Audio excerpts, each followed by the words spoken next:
Bismillahirrahmanirrahim. Assalamualaikum warahmatullahi wabarakatuh. Waalaikumsalam warahmatullahi wabarakatuh. Alhamdulillahirrahmanirrahim. Wassalatu wassalamu ala asrofil anbiya'i wal mursalin sayyidina Muhammadin wa ala alihi wa sahbihi ajma'in, amma ba'du. Yang saya hormati Bapak Imam SSI MBD selaku Kepala Sekolah SMP Negeri 1 Atap 1 Benar. Yang saya hormati Bapak Yatno SPD selaku Wakil Kepala Sekolah SMP Negeri 1 Atap 1 Benar, dan Bapak Ibu Guru hebat beserta staf TO SMP Negeri 1 Atap 1 Benar.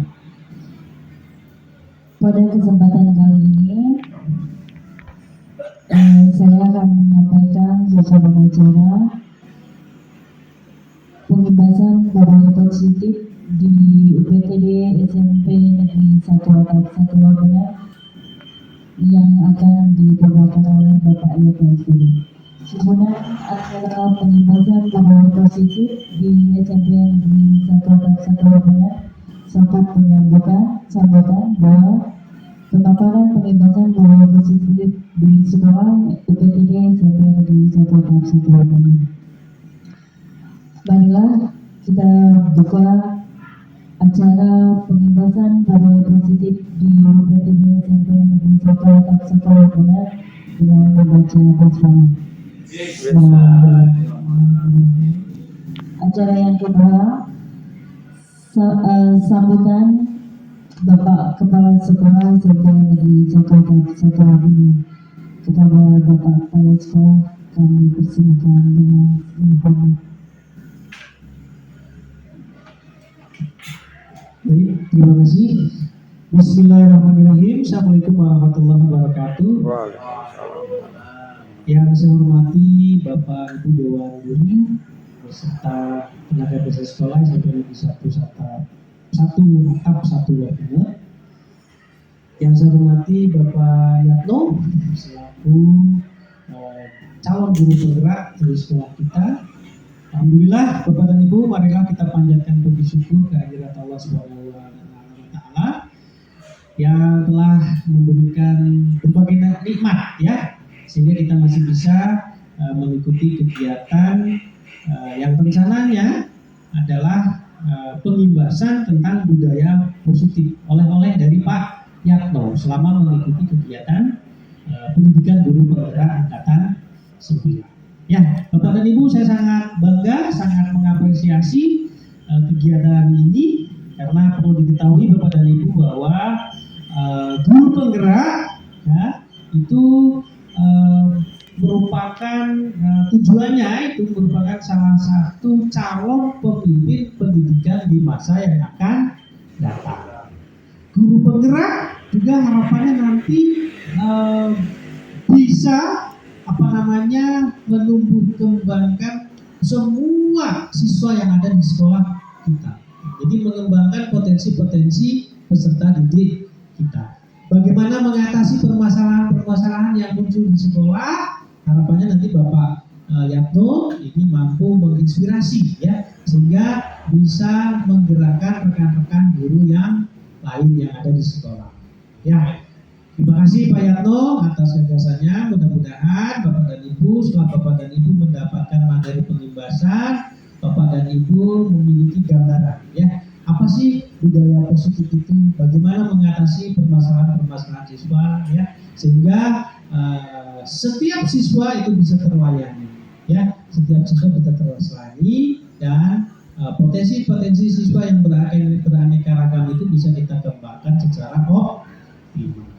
Ya, tolong ikuti dengan baik Bapak dan Ibu ya kegiatan ini. Mohon dibantu Pak Yatno ya supaya kegiatan ini bisa berjalan dengan baik. Ya, selamat mengikuti Bapak dan Ibu. Saya akhiri wabillahi taufiq wal hidayah. Assalamualaikum warahmatullahi wabarakatuh. Waalaikumsalam warahmatullahi wabarakatuh. Terima kasih Bapak Kepala Sekolah atas sambutannya. Lanjut acara yang ketiga, pemaparan pembebasan budaya positif di sekolah UPTD SMP Negeri 1 Atap 1 Benar kepada Bapak Yanto SPD kami persilahkan dengan segala hormat.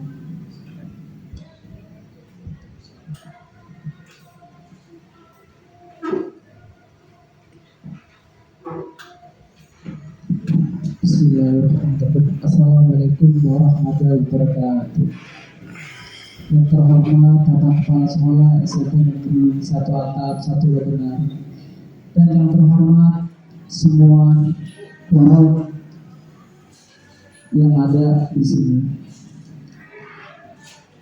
Izinkanlah saya memaparkan budaya positif atau kita kenal dengan pengibasan budaya positif. Terlebih dahulu izinkanlah saya mau menyampaikan tentang budaya positif.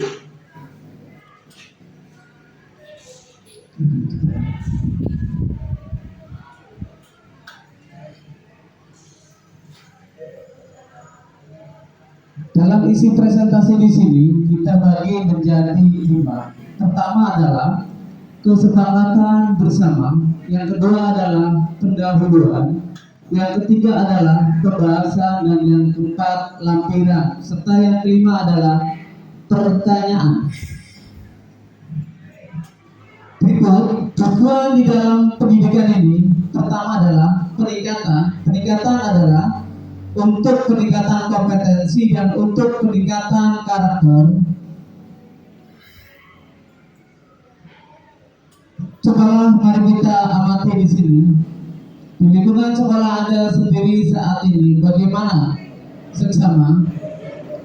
Di antaranya, bagaimana murid-murid saling berinteraksi, bagaimana guru saling bertegur sapa, bagaimana guru menyapa murid, bagaimana guru menyelesaikan suatu permasalahan atau konflik antara murid, suasana atau budaya yang berkembang di sekolah Anda saat ini secara tidak langsung menjadi cermin dari tujuan mulia atau nilai-nilai yang sudah atau inisiatif Anda anut dan yakini selama ini. Untuk itulah menciptakan lingkungan positif agar terbentuk suatu budaya yang positif.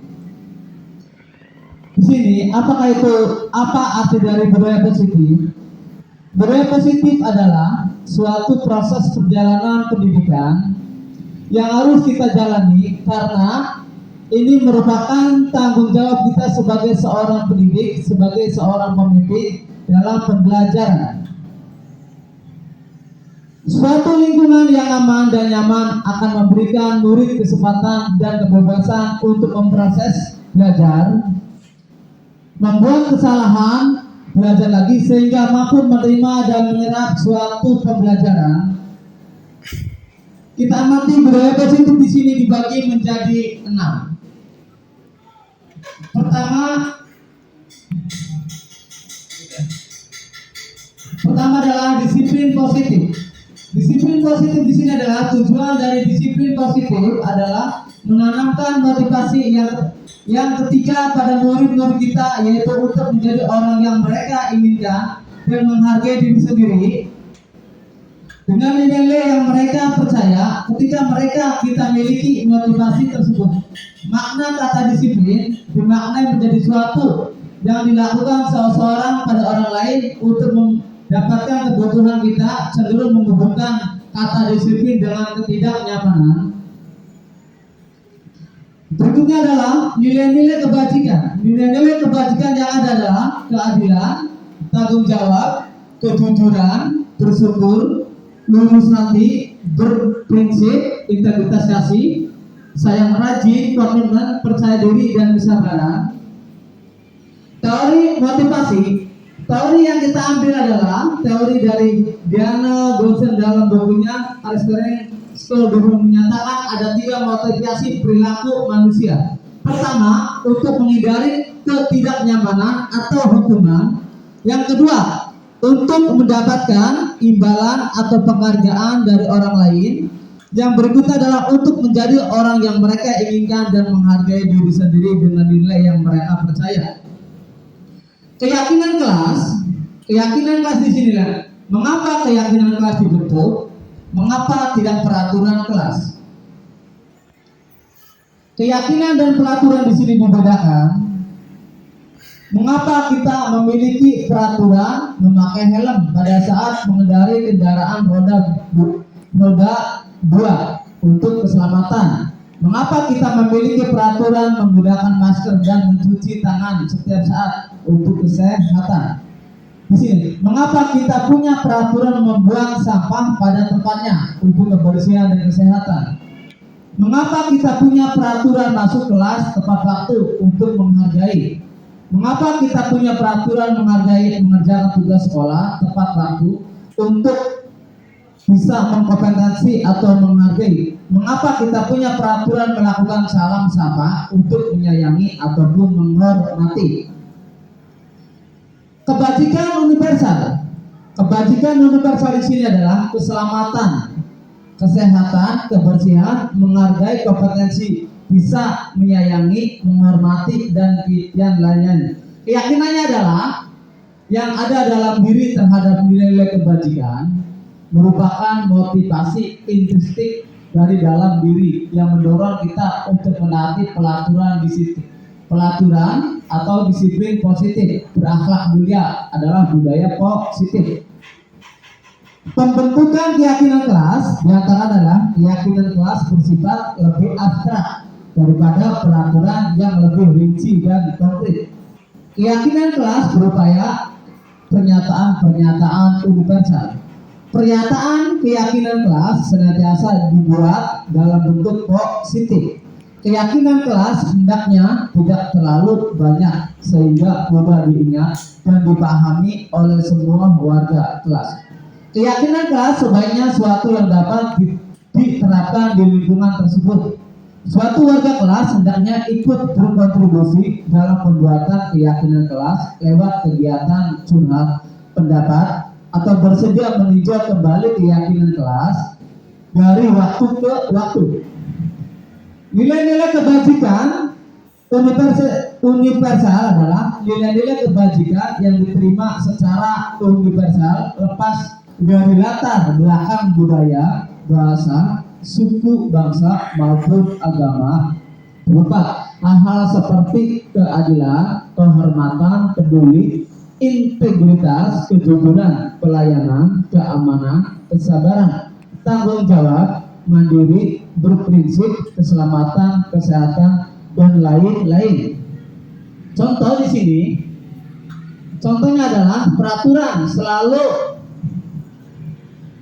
tepatnya di sini adalah keyakinan sebagai bentuk tanggung jawab. Dialog mengarang di sini adalah menghormati orang lain. Hobi ke sekolah mereka sebelum belajar dimulai adalah menghormati orang lain. Tujuan dan diantaranya adalah buang berkeyakinan. Dan berikutnya lanjut Bunda. Serta di sini kebutuhan dasar manusia itu kita bagi menjadi 5. Untuk mempertahankan hidup diantaranya adalah penguasaan, kasih sayang, dan rasa diterima, kebebasan, serta kesenangan. 5 posisi kontrol guru diantaranya adalah berdasarkan pada teori kontrol Dr. William Johnson. Johnson berkesimpulan ada 5 posisi kontrol yang diterapkan seorang guru, orang tua ataupun atasan dalam melakukan kontrol. 5 posisi kontrol tersebut adalah penghukum, pembuat rasa bersalah, pemantau, teman, dan manajer. Kita di posisi yang mana? Apa diantaranya misalkan posisi penghukum. Kalau penghukum adalah seorang penghukum bisa menggunakan hukuman fisik maupun verbal. Contoh, patuhi aturan saya atau awasi kamu selalu saja salah. Pembuat merasa bersalah. Pada posisi ini biasanya guru akan bersuara lebih lembut. Kata-kata yang keluar dengan lembut akan seperti, ibu sangat kecewa sekali dengan kamu. Berapa kali bapak harus memberi kamu ya? Gimana coba kalau orang tua kamu tahu kamu berbuat begini? Kita di posisi yang mana? Kalau kita ambil posisi di teman adalah guru pada posisi ini tidak akan meyakini murid, namun akan tetap berupa mengontrol murid selalu persuasif. Contoh, Ayo bantulah demi Bapak ya. Ayo ingat tidak bantu Bapak selama ini. Memantau berarti mengawasi peraturan apa yang telah kamu lakukan selaku sanksi atau konsesinya.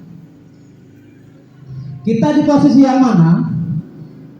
Manajer, posisi terakhir manajer adalah posisi di mana guru berbuat suatu bersama dengan murid, mempersilahkan murid mempertanggungjawabkan perilakunya, mendukung murid agar dapat menemukan solusi atas permasalahan sendiri.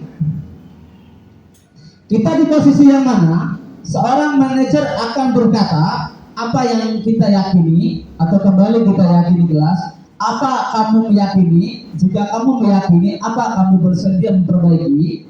Jika kamu memperbaiki, hal ini menunjukkan apa tentang dirimu? Apa rencana kamu untuk memperbaiki hal ini?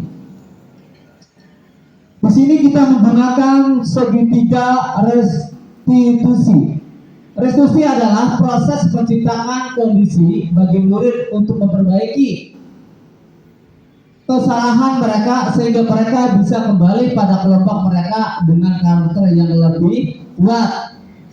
Di antaranya adalah kita kenal dengan restitusi itu. Saya menggunakan aksi nyata kemarin yang diantaranya kita ambil sampel dua siswa. Dua siswa itu pada kelas 9, Intan dengan si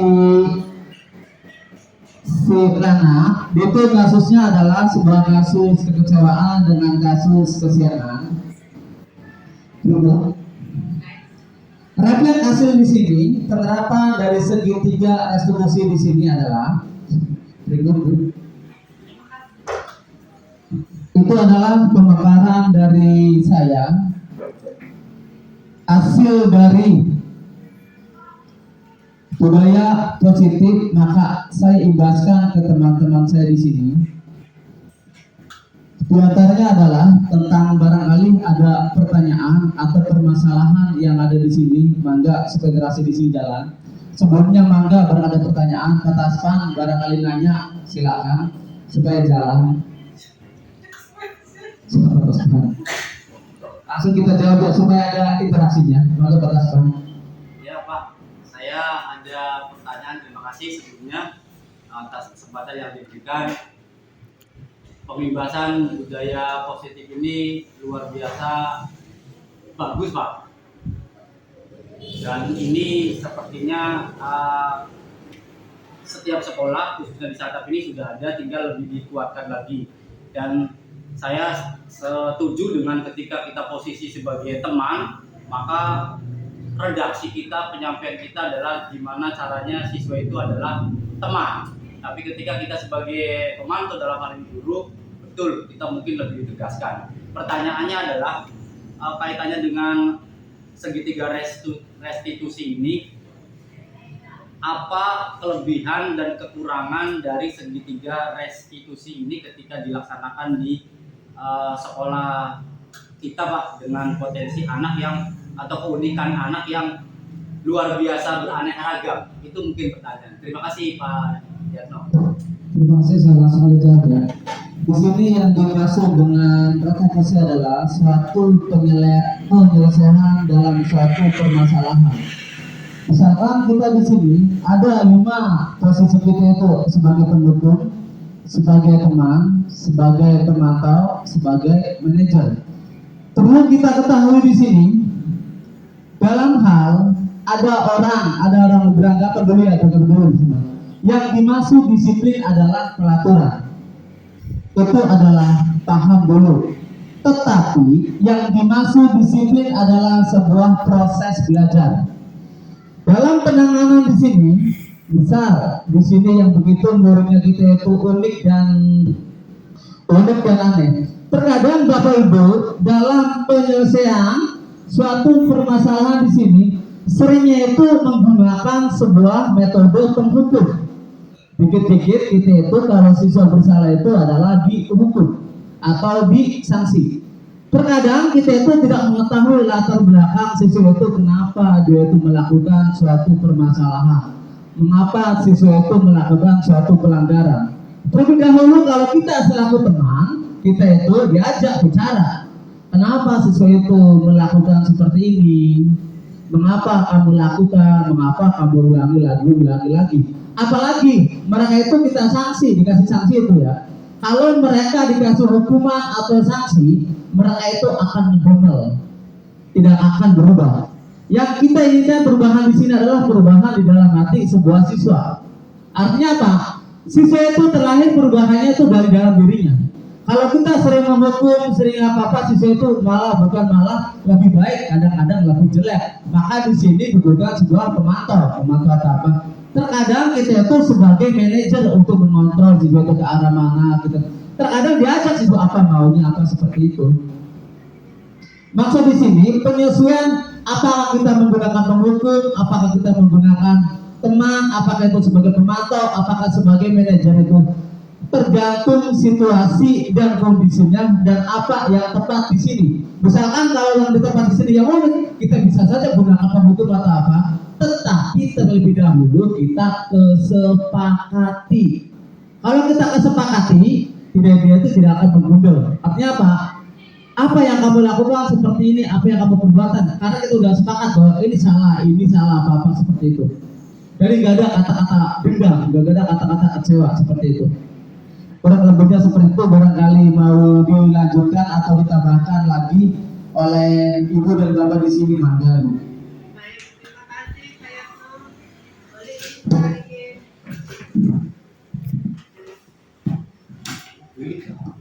Terima kasih Pak Yatno atas kesempatannya. Mungkin dari pemaparan Bapak ini kita menambah ilmu juga ya. Jadi dari yang dipaparkan tadi, ya kalau yang dengan cara sebagai manajerial ada kata kunci yang kita sampaikan ya Pak ya. Seperti tadi, jadi kalau kita ingin manajerial ya, apakah kamu mau memperbaikinya seperti itu, sehingga kita ada gambaran penanganan semacam apa yang kita pilih. Nah, terima kasih Pak Yato atas pemaparannya sehingga pembahasannya sangat bermanfaat bagi kami. Terima kasih. Terima kasih Bang. Di sini hanya sebuah penegasan dari seorang manajer. Artinya kalau kita mengambil sistem manajer itu, ya, apakah kita itu berbuat yang lebih baik untuk ke depannya? Yang sudah baik kita perbaiki, yang kurang baik kita perbaiki seperti itu. Barangkali ada lagi yang mau memberikan suara, yang ini Bu Tia. Suaranya Pak. Silakan Bu Aan atau Ibu Nia, mangga Bu Nia.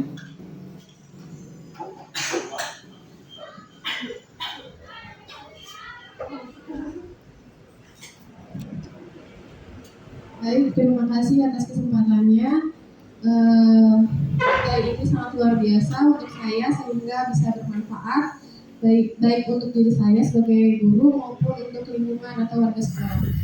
Pertanyaan dari saya di slide, saya lupa slide berapa, tapi di sana dinyatakan bahwa di budaya positif itu tertera ada yang namanya keyakinan dan peraturan. Di situ saya belum memahami apa sih bedanya antara keyakinan dengan peraturan dan apa sih pengaruhnya terhadap budaya positif di sekolah. Seperti itu. Mungkin itu saja yang bisa saya sampaikan. Terima kasih Bu.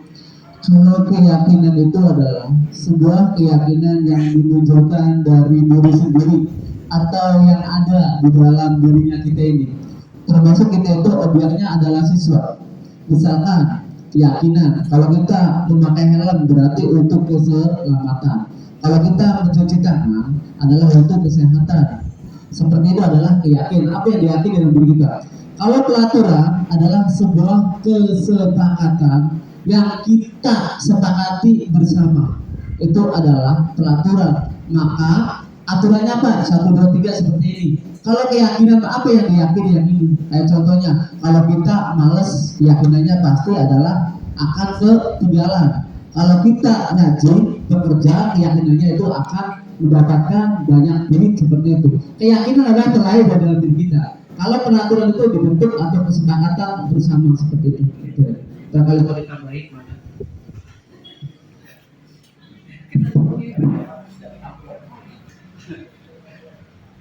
Baik, cukup jelas penjelasannya. Cuma menambahkan sedikit dari hasil jawaban dari Pak Yatmo bahwa keyakinan itu berasal dari dalam diri kita sendiri yang diyakini ya Pak. Kemudian kalau peraturan itu kesepakatan bersama, sehingga menimbulkan pertanyaan berikutnya.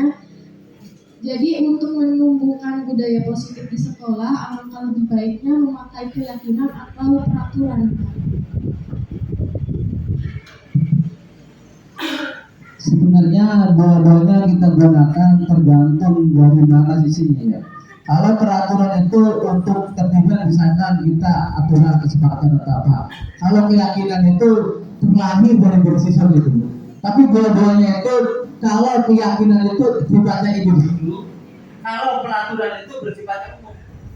Artinya, ya sebaiknya itu ya dua-duanya itu positif semua. Yang namanya juga budaya positif. Berarti keduanya itu jelas budaya positif. Bisa dibahas seperti itu. Oke. Ya baik Pak.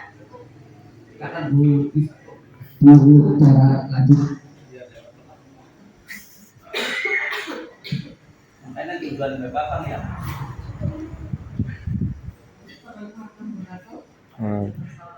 Izin bertanya kepada Pak Yatmo terkait dengan motivasi dari atas di awal. Nah, ada beberapa banyak teori motivasi, salah satunya yang pernah saya baca itu adalah tentang punishment dan juga apresiasi. Nah, yang saya tanyakan adalah siswa kita memiliki keunikan dan tersendiri beraneka ragam ya. Dan juga diajarkan situ yang tadi Bapak bilang, kita harus menjadi teman, jangan kita memberikan langsung kepada hukuman itu sendiri.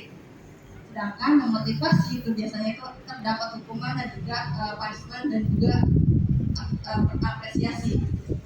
Biasanya siswa itu lebih semangat saat kita memberikan contohnya, saya akan memberikan nilai tambahan untuk siswa yang menjawab pertanyaan. Mereka akan termotivasi dan lebih giat belajar.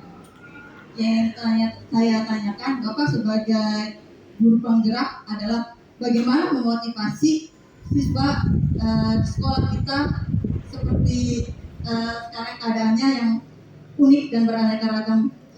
Terima kasih.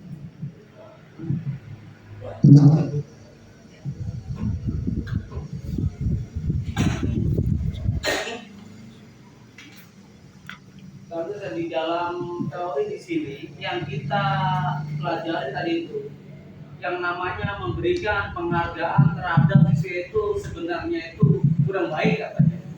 Apalagi kalau kita sering memberikan Ujian, memberikan penghargaan pada orang-orang tertentu saja itu kurang baik. Maka di dalam teori tadi yang dikatakan itu teori Blossom nggak bisa ya. Dan sebaiknya kita itu kurangi sebagian memuji seseorang, memberi apa itu tidak menimbulkan budaya positif seperti itu. Sebenarnya mah dihindari. Tapi kalau kita terapkan di sini di SMP kita ini, yang siswanya itu unik dan luar biasa. Kalau kita tidak dikasih nilai, dikasih apa itu kadang-kadang siswa itu bersemangat. Maka di sini dibutuhkan terlihat dari daerahnya apakah cocok seperti ini. Kalau kita itu siswa itu dikasih pujian, dikasih hadiah, dikasih namanya. Tetapi kalau di dalam teori itu perlu kita hindari. Karena apa? Nanti yang dapatnya itu anak-anak itu saja itu. Sebenarnya harus kita hindari itu. Tetapi apa boleh buat kalau hal yang seperti ini kita pakai? Yang namanya juga teori belum tentu cocok buat yang ada di daerah kita. Kalau kita belajar sebagai guru penggerak di sini, yang di sini tujuannya adalah untuk mendapatkan sebuah perubahan. Kalau di dalam teori itu nggak baik ngasih hadiah, nggak basi, nggak ngasih apa-apa itu. itu kurang baik atau tidak, karena tidak bisa menimbulkan dari siswa sendiri. Yang tujuannya di sini adalah untuk menggerakkan siswa dari yang kurang baik ke yang lebih baik. Itu adalah sebuah perubahan seperti itu, Bu. Kalau pendapat saya kurang lebihnya ya maafnya kalau mau ada itu. Karena kadang-kadang teori dengan kenyataan itu benturan kadang-kadang itu. Ini kan teori mana yang diteliti dan mana yang cocoknya. Belum tentu di sini cocok itu teori ini. Cocoknya apa di sini? Yang nama juga kesepakatan, nanti muncul kesepakatan itu. Muncul peraturan. Kita lihat dari apa daerah yang adanya itu.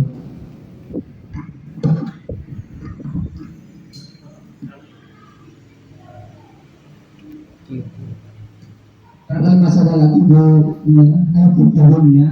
Nah, kalau mau menambahkan,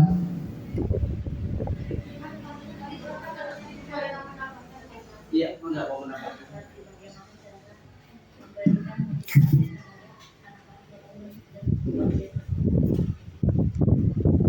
Baik, atas kesempatannya hanya menambahkan sedikit dari pertanyaan dari Mbak Vera.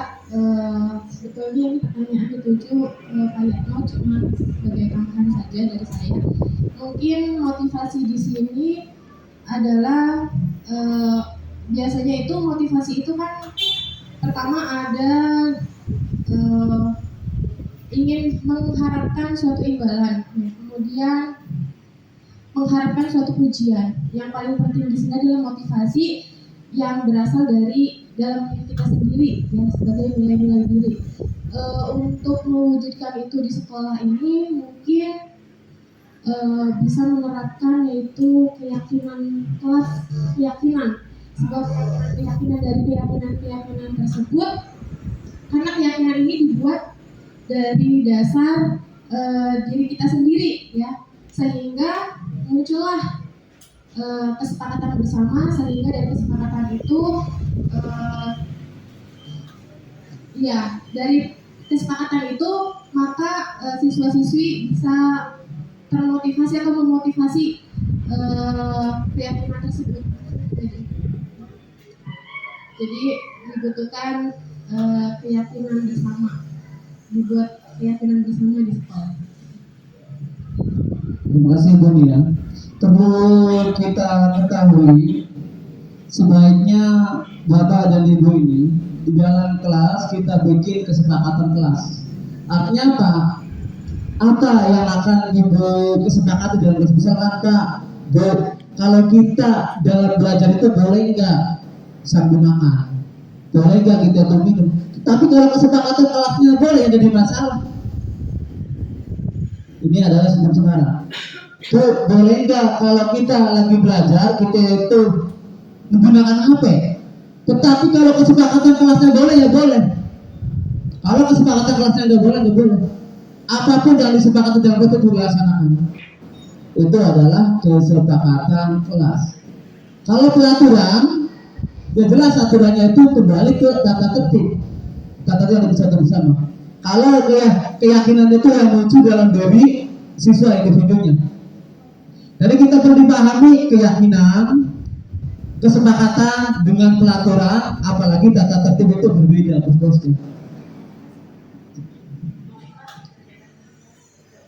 Motivasi. Ya. Terkadang kita itu tidak terlepas untuk memberikan motivasi ke siswa. Kadang-kadang kita itu beraneka ragam untuk memberi motivasi, ya.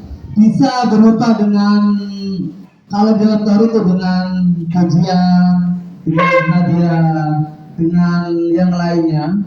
Tetapi dalam teori itu kadang-kadang benturan. Gimana saja caranya yang cocok itu untuk memberi motivasi terhadap siswa kita.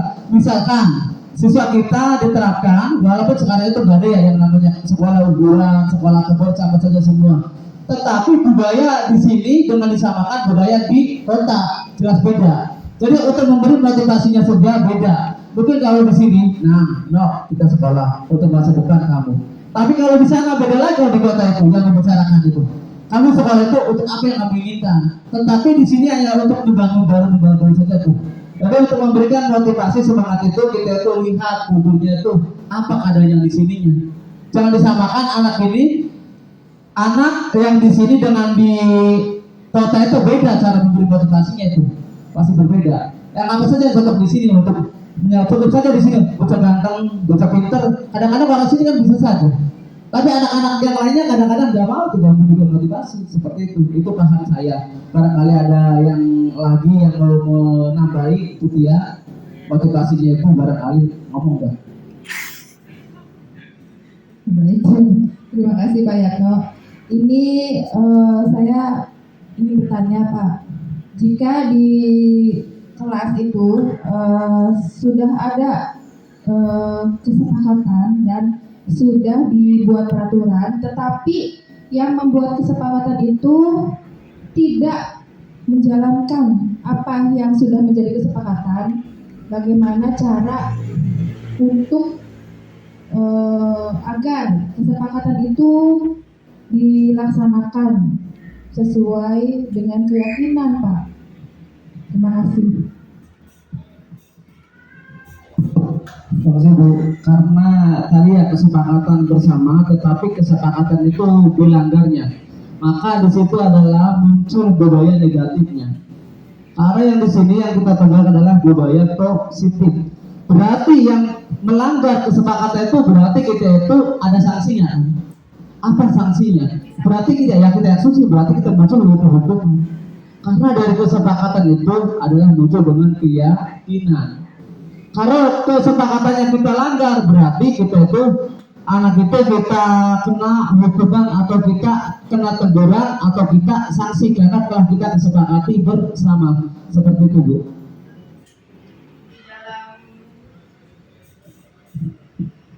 Di dalam pembelajaran di CGP, bagaimana apakah sudah betul gitu, misalkan kita memberi sanksi kepada anak yang tidak mengerjakan aturan itu, bagaimana caranya memberi sanksi gitu.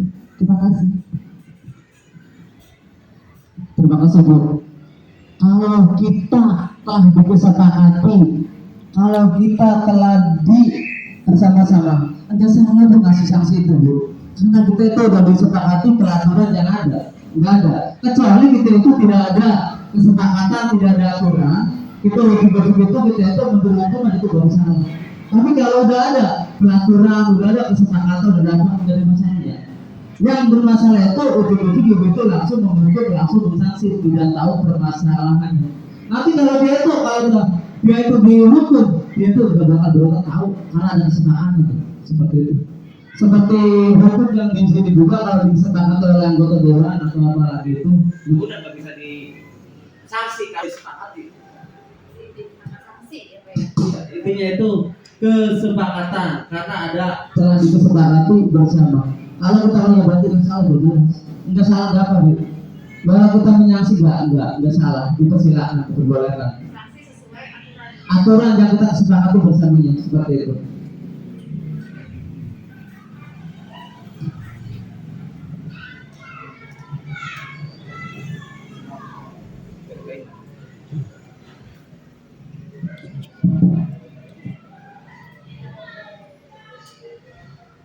Masih ada pertanyaan?